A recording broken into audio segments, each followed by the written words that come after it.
ഇസ്രായേലിൽ പരിക്കേറ്റവർ 6000 കടന്നതായിരിക്കുന്ന റിപ്പോർട്ട് പുറത്തു വന്നു. ബങ്കറിൽ 20 പേരെങ്കിലും ഇന്നലത്തെ ആക്രമണത്തിൽ കൊല്ലപ്പെട്ടു എന്ന് ഏറെക്കുറെ സ്ഥിരീകരിക്കപ്പെട്ടിട്ടുണ്ട്. ഇപ്പോഴത്തെ യുദ്ധത്തിൻ്റെ കാര്യങ്ങളൊക്കെ നിയന്ത്രണം വിട്ട തരത്തിലും അപ്രതീക്ഷിതമായിട്ടുണ്ടാകുന്ന രീതിയിലേക്കും കാര്യങ്ങൾ പോവുകയാണ്. പ്രതിരോധവുമായി ബന്ധപ്പെട്ട യാതൊരു റിപ്പോർട്ടുകളും ഇസ്രായേലിനെ കേന്ദ്രീകരിച്ച് ഇപ്പോൾ പുറത്തു വരുന്നില്ല. അഥവാ അയൺ ഡോം പോലെയുള്ള ഏതെങ്കിലും പ്രതിരോധ സംവിധാനം കൊണ്ട് ഇറാൻ്റെ ഭാഗത്തുനിന്ന് വരുന്ന മിസൈലിനെയോ ഡ്രോണിനെയോ തകർക്കുകയോ ചെറുക്കുകയോ ചെയ്യുന്ന തരത്തിലുള്ള റിപ്പോർട്ട് പുറത്തു വരുന്നില്ല എന്ന് പറയുന്നതിൻ്റെ അർത്ഥം സമ്പൂർണ്ണമായ രീതിയിൽ അത് തകർക്കപ്പെട്ടിരിക്കുന്നു അല്ലെ തകർന്നിരിക്കുന്നു എന്നുള്ളതാണ്. അങ്ങനെ വരുന്ന സമയത്ത് ഉള്ള ഏറ്റവും പ്രധാനമായിരിക്കുന്ന വിഷയം ഇസ്രായേലിൻ്റെ ആകാശം തങ്ങളുടെ നിയന്ത്രണത്തിലാണ് എന്ന് ഏതാനും ദിവസങ്ങൾക്ക് മുൻപാണ് ഇറാൻ്റെ സൈനിക മേധാവി പ്രസ്താവിച്ചത്. യാതൊരു നിയന്ത്രണവുമില്ലാത്ത വിധം ഇസ്രായേലിനെ സംബന്ധിച്ചിടത്തോളം അവർക്ക് അവരുടെ ആകാശം നഷ്ടപ്പെട്ടു പോയിരിക്കുന്നു. അതോടൊപ്പം തന്നെ കടൽ മേഖലയും വല്ലാതെ വൈകാതെ നഷ്ടപ്പെടും എന്ന തരത്തിലാണ് ഇപ്പോഴത്തെ കാര്യങ്ങൾ നീങ്ങിപ്പോകുന്നത് എന്നാണ് അദ്ദേഹം പ്രധാനമായ രീതിയിൽ പറഞ്ഞിരിക്കുന്നത്. കാര്യങ്ങളൊക്കെ നിയന്ത്രണം വിട്ടു എന്ന് പറഞ്ഞതിനോടനുബന്ധിച്ച് ഇപ്പോൾ തുറന്നു കിടന്ന ഹോർമുസ് കടൽ കഷ്ടപ്പെട്ട് അടപ്പിക്കുകയാണ് ചെയ്തത് യഥാർത്ഥത്തിൽ അമേരിക്കൻ പ്രസിഡന്റ് ഡൊണാൾഡ് ട്രംപ്. യുദ്ധത്തിന് മുൻപ് ഇതിൽ യാതൊരു പ്രശ്നങ്ങളുമില്ല. സ്വതന്ത്ര പാതയായി അല്ലെ അന്താരാഷ്ട്ര പാതയായി ഹോർമുസ് കടലിനെ ലോകത്തിലെ എല്ലാ കപ്പൽ ദാതാക്കളും അതല്ലെങ്കിൽ രാജ്യങ്ങളും ഉപയോഗിച്ചിരുന്നു. കടലിടുക്ക് ഇപ്പം എന്ത് ചെയ്തിട്ടുണ്ട്? പ്രശ്നങ്ങൾ ഉണ്ടാക്കി ഇറാനെ കൊണ്ട് അടപ്പിക്കുകയാണ് യഥാർത്ഥത്തിൽ അമേരിക്ക ചെയ്തത്. തുറന്ന പാതയെ അടപ്പിച്ചു. അതായത് വെറുതെ നിന്നിരുന്ന നായയെ കല്ലെടുത്തുകൊണ്ട് പ്രകോപിപ്പിച്ച് കടിപ്പിച്ചു എന്ന് പറയുന്നതിന് തുല്യമായ രീതിയിലാണ് ഇപ്പോഴത്തെ അവസ്ഥ എന്നുള്ളത്. ഇറാൻ ആണെങ്കിലോ ഈ അവസരം വേണ്ട രീതിയിൽ ഉപയോഗിക്കുന്നു. $2 മില്യൺ ഒരു കപ്പൽ കടന്നു പോകാൻ വേണ്ടിയിട്ട് ഇപ്പോഴത്തെ അവസ്ഥയിൽ ഇറാന് നൽകേണ്ടത്. $1 പോലും ഇല്ലാത്ത രീതിയിൽ കടന്നു പോയിരിക്കുന്ന കപ്പലിൽ പ്രകോപനമുണ്ടാക്കിയും പ്രലോഭനം ചെയ്തും യുദ്ധം ചെയ്തുകൊണ്ടും ലോകത്താകമാനമുള്ള മനുഷ്യർക്ക് പ്രയാസമുണ്ടാക്കുന്ന സാഹചര്യം സ്ഥിതികളുമാണ് യഥാർത്ഥത്തിൽ ഇസ്രായേലും അമേരിക്കയും പ്രത്യേകിച്ച് അമേരിക്ക ഉണ്ടാക്കിയത് എന്ന് ചുരുക്കം. അപ്പോൾ അത് വേണ്ട രീതിയിൽ ഇറാൻ ഉപയോഗിക്കും. ഇറാനെ സംബന്ധിച്ചിടത്തോളം അതിനൂതനമായിരിക്കുന്ന ശക്തമായിരിക്കുന്ന ആയുധ സംവിധാനത്തിൻ്റെ കലവറയും അത് ഉപയോഗിക്കാൻ പാകത്തിലുള്ള സൈനികരും ഉണ്ട് എന്നതിനാൽ ഇത്തരം അവസരങ്ങൾ കിട്ടുന്ന സമയത്ത് സ്വാഭാവികപരമായി രാജ്യങ്ങൾ ഉപയോഗിക്കുക എന്നുള്ളത് അല്ലെങ്കിൽ രാജ്യങ്ങൾ ഈ കാര്യങ്ങൾ കൈകാര്യം ചെയ്യുക എന്നുള്ളത് സ്വാഭാവികമാണ്. അതിൻ്റെ പരിണിത ഫലമാണ് ഇപ്പോൾ ഈ മേഖലയിൽ കാണുന്നത് എന്ന് ചുരുക്കം. ഇപ്പോൾ അമേരിക്ക ചെയ്യുന്ന കാര്യം എന്ന് പറഞ്ഞാൽ കടലിടുക്ക് അവിടുന്ന് മോചിപ്പിക്കാൻ വേണ്ടിയിട്ടുള്ള വലിയ ശ്രമം നടത്തുന്നു. അതിന് വീണ്ടും യുദ്ധം ചെയ്യുന്നു. ആ യുദ്ധത്തിനനുസരിച്ച് കെടുതിയും ദുരന്തവും അമേരിക്കക്ക് തന്നെ തിരിച്ചടി ഉണ്ടാകുന്നു എന്നുള്ള ഇടത്തേക്കാണ് കാര്യങ്ങൾ പോകുന്നത്. ഇപ്പോൾ യുദ്ധം എന്ന് പറയുന്നത് ഇപ്പോൾ റഷ്യയും അമേരിക്കയും തമ്മിലായിട്ടുണ്ടോ എന്ന് സംശയിക്കുന്ന രീതിയിലാണ് ചില റിപ്പോർട്ടുകളൊക്കെ ഇപ്പോൾ പടിഞ്ഞാറൻ മീഡിയയിൽ നിന്നൊക്കെ വന്നുകൊണ്ടിരിക്കുന്നത്. അപ്പോൾ ഉക്രൈനിൽ എങ്ങനെയാണോ അമേരിക്ക ചെയ്തിരിക്കുന്നത് സമാനമായ രീതിയിൽ ഇറാനിൽ റഷ്യ ചെയ്യുന്നു. അപ്പോൾ അവിടെ കൊടുത്തതിന് ഇവിടെ വാങ്ങുന്നു എന്ന് ചുരുക്കം. ആ രീതിയിൽ അതായത് ഇപ്പോൾ നടക്കുന്ന ആക്രമണങ്ങൾ ഇറാൻ്റെ ഭാഗത്ത് നിന്ന് ഇസ്രായേലിന് നേരെ നടന്നിരിക്കുന്ന ഈ ഒരു 10 ദിവസത്തിനിടെ യുദ്ധം തുടങ്ങി 10 ദിവസം കഴിഞ്ഞതിന് ശേഷം, അപ്പോൾ പിന്നെ ഏകദേശം 20 ദിവസമായി. ചില റിപ്പോർട്ടിനകത്ത് 4 ദിവസം കഴിഞ്ഞതിന് ശേഷം എന്ന് പറയുന്നു.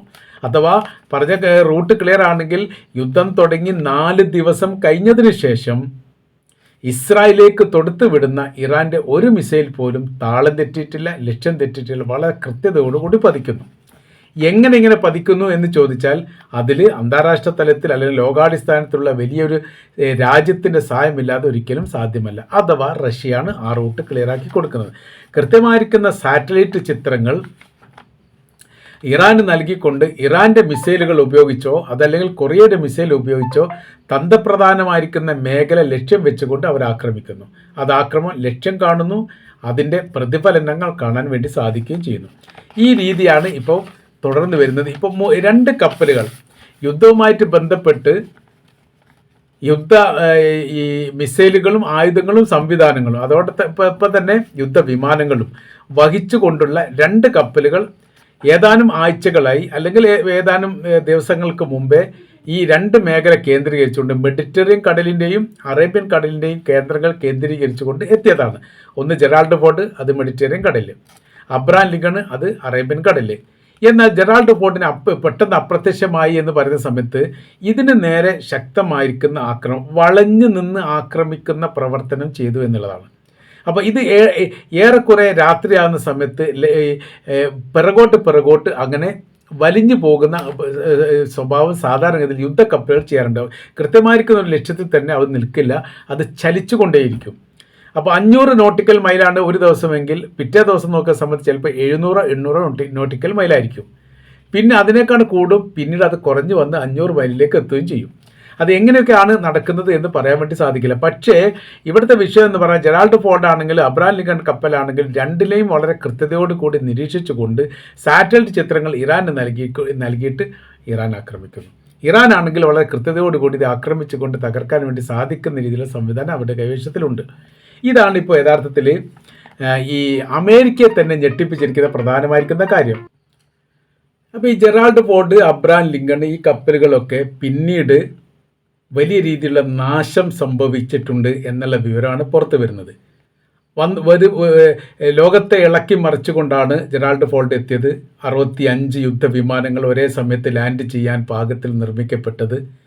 അത് ഈ ഇറാൻ എന്ന് പറയുന്ന രാജ്യത്തെ മൊത്തത്തിൽ തകർക്കാൻ മാത്രം ആയുധങ്ങളും സംവിധാനങ്ങളും ഇതിലുണ്ട് എന്ന് പറഞ്ഞു. ഏതാനും ദിവസം കഴിഞ്ഞ സമയത്ത് പിന്നീട് കപ്പലിനെ കാണാതായി. ഗ്രീസ് ഭാഗത്തേക്ക് അറ്റകുറ്റപ്പണിക്ക് കൊണ്ടുപോയി എന്നുള്ള വിവരമാണ് പറഞ്ഞത്. പിന്നെ അബ്രഹാം ലിങ്കണ്ണും ഏറെക്കുറെ ഇങ്ങനെ തന്നെയാണ്. ഇത് പറഞ്ഞു വരുന്ന കാര്യം, ഈ കപ്പലുകളെ വളരെ കൃത്യതയോടുകൂടി ആക്രമിക്കാനുള്ള സാറ്റലൈറ്റ് ചിത്രങ്ങളും സംവിധാനങ്ങളും ഈ റഷ്യ ഇറാന് നൽകുന്നു. അഥവാ ഉക്രൈനിൽ എന്ത് കളിയാണോ അമേരിക്ക കളിക്കുന്നത്, സമാനമായിരിക്കുന്ന കളി തന്നെയാണ് ഇറാനിൽ കളിക്കുന്നത് എന്ന് ചുരുക്കം. ഇപ്പോൾ ഇസ്രായേലിൻ്റെ അകത്ത് വലിയ ശക്തമായിരിക്കുന്ന ആക്രമണം നടന്നു. നമ്മൾ പറഞ്ഞു 600ഓളം പേർക്ക് പരിക്കേൽക്കുകയും 10-20 ആൾക്കാർ കൊല്ലപ്പെടുകയും ചെയ്തിരിക്കുന്ന വിവരം വന്നത്. ഇതൊക്കെ പ്രാദേശിക റിപ്പോർട്ടുകളാണ് കൂടുതലും. സർക്കാർ തലത്തിൽ വലിയ നിയന്ത്രണം ഉള്ളതുകൊണ്ടും അവിടെ തന്നെ ആഭ്യന്തരപരമായിരിക്കുന്ന വിഷയങ്ങളും യുദ്ധവിരുദ്ധ റാലികളും രൂക്ഷമായിക്കൊണ്ടിരിക്കുന്ന സമയത്ത് രാജ്യത്തിൻ്റെ അകത്തുള്ള പ്രക്ഷോഭത്തെ ഒതുക്കുകയും അതോടൊപ്പം തന്നെ പുറത്തുള്ള യുദ്ധത്തെ നിയന്ത്രിക്കുകയും ചെയ്യേണ്ട വല്ലാത്ത രീതിയിലുള്ളൊരു പ്രതിസന്ധിയിലേക്ക് ഇസ്രായേൽ സർക്കാർ ഓട്ടോമാറ്റിക്കായിട്ട് മാറിയിരിക്കുകയാണ്. പ്രതിരോധ സംവിധാനങ്ങൾ അപ്പാടെ തകർന്നു. ഇപ്പം 2 തരത്തിലാണ് ഇപ്പോൾ യുദ്ധം, 3 തല യുദ്ധമാണ് ഇപ്പോൾ നടക്കുന്നത്. ഒന്ന് ഹിസ്ബുള്ള ഗ്രൂപ്പുമായിട്ട് ബന്ധപ്പെട്ടുകൊണ്ട് ലെബനാൻ കേന്ദ്രീകരിച്ച്, പിന്നീട് ഹൂത്തികളുടെ ആക്രമണം ശക്തമാകുന്നു, പിന്നീട് ഇറാൻ്റെ ആക്രമണം ഉണ്ടാകുന്നു. 3 രാജ്യത്തെയും ഒരേ സമയത്ത് പ്രതിരോധിക്കുക എന്ന് പറഞ്ഞാൽ ഇപ്പോഴത്തെ നിലവിലെ സാഹചര്യത്തിൽ സാധിക്കുന്നില്ല.